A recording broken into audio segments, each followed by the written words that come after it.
Hello, this is Product Chronicles with Alex. Welcome to part 3 of our Reddit vs Twitter series. If you have been following along, you know we have covered their interfaces and Twitter's standout features. Now we are peeling back the curtain to explore the product management methods and metrics behind these platforms. From engagement KPIs to A/B testing strategies, how are Reddit and Twitter built to keep you scrolling? If you are in product management or curious about the strategies behind these platforms, this one for you. And here is a thought: what's one metric you think every social platform should prioritize? Let me know in the comments. Let's take a step back and imagine you are managing two very different parks. One, like Twitter, is a fast-paced amusement park where people rush to the roller coasters, jump on quick rides and share photos of the most thrilling moments. Hey, what happened to the amusement park? And the movie! Amusement park! The other, like Reddit, is more of a serene community garden where visitors sit on benches, have thoughtful discussions and engage in niche activities with smaller groups.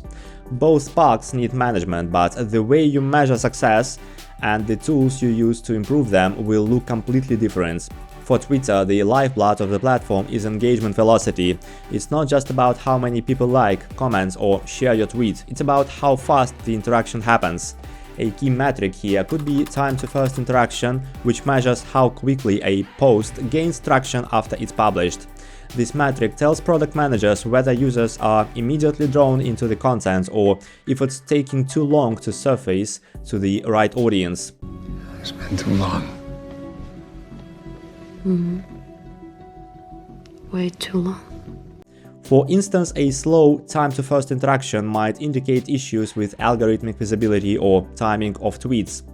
On Reddit, however, the focus shifts to engagement depth. Here it's not just about how many comments a post receives, but how meaningful and extensive these conversations are. Metrics like average comment thread lengths or time spent per thread can give you insights into the depth of user discussions. These metrics help product managers evaluate whether the platform is fostering thoughtful dialogue or just quick, shallow interactions. Did somebody get paid for writing that dialogue? Now let's consider retention. For Twitter, retention often hinges on the stickiness of real-time content. This means measuring how many users come back within a short window of time, say within an hour or even a few minutes, to check updates on trending topics. A method like real-time cohort retention analysis can reveal whether breaking news or viral trends are driving repeat visits. If the retention for users who engaged with trending topics is significantly higher than the platform average, it's a signal to double down on real-time features. For Reddit, retention is more about community loyalty. A product manager might focus on metrics like return rate by subreddit to see how often users return to their favorite communities. A high return rate in niche subreddits indicates that the platform's community-first approach is working, whereas low rates might suggest that the community isn't delivering enough value to keep users coming back.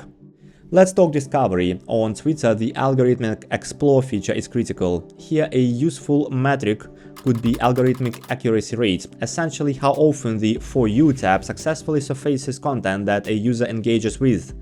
Improving this rate might involve sophisticated machine learning models that analyze not just a user's past likes, but also subtle patterns like the types of content they scroll past versus stop to read. Reddit takes a more human approach to discovery, often relying on user-driven mechanics like upvotes, subreddit recommendations, and manual exploration. Dip my toe into an exploration of origin and essence. A useful metric here might be discovery to subscription conversion rate, how often a user exploring new subreddits ends up subscribing to one. This metric would help product managers assess whether the platform's recommendations are compelling enough to convert casual explorers into active community members. Jurors are outstanding members of the community who haven't murdered anybody. Finally, let's talk about monetization, because both platforms are increasingly revenue-driven. On Twitter, a relevant metric might be creator monetization rate. What percentage of active users are earning revenue through features like super follows or ad revenue sharing?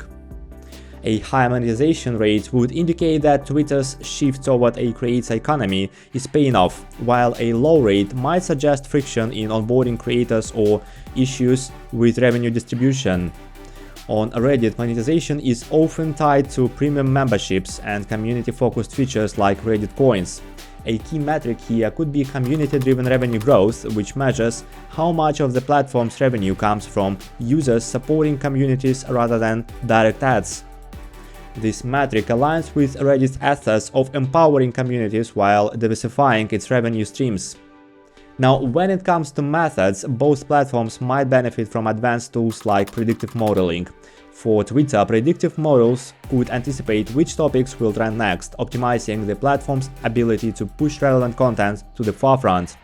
For Reddit, predictive models could identify emerging communities or topics that are gaining traction, allowing the platform to proactively highlight these to a broader audience. Another method that's gaining traction is sentiment analysis. On Twitter, sentiment analysis could be applied to track user reactions to trending topics in real time, helping the platform gauge public mood and adjust content recommendations accordingly. You can't let yourself get into a mood like this. I know you miss Snoopy. I miss him too. But if you let yourself get into a mood, no one will want to be around you. On Reddit, sentiment analysis could provide insights into the tone of conversations within specific subreddits, helping moderators and product managers ensure that discussions remain healthy and engaging. So, building platforms like Twitter and Reddit isn't just about keeping users scrolling or posting, it's about deeply understanding what drives their behavior, what keeps them coming back, and what makes them feel part of something bigger. More trend notions? No, something bigger. Whether it's the speed of engagement on Twitter or the depth of conversation on Reddit, the right metrics and methods are like the dials and levers that ensure each platform delivers on its promise. And when done well, these platforms don't just connect people, they create ecosystems where ideas, conversations, and creativity thrive. That's a wrap on part 3. We uncovered the metrics and methods powering Reddit and Twitter's success. Which strategies surprised you the most? Share your thoughts in the comments. Don't forget to subscribe, because in our final video we'll shift gears and reveal some hidden tips and tricks for getting the most out of both platforms. See you in part 4.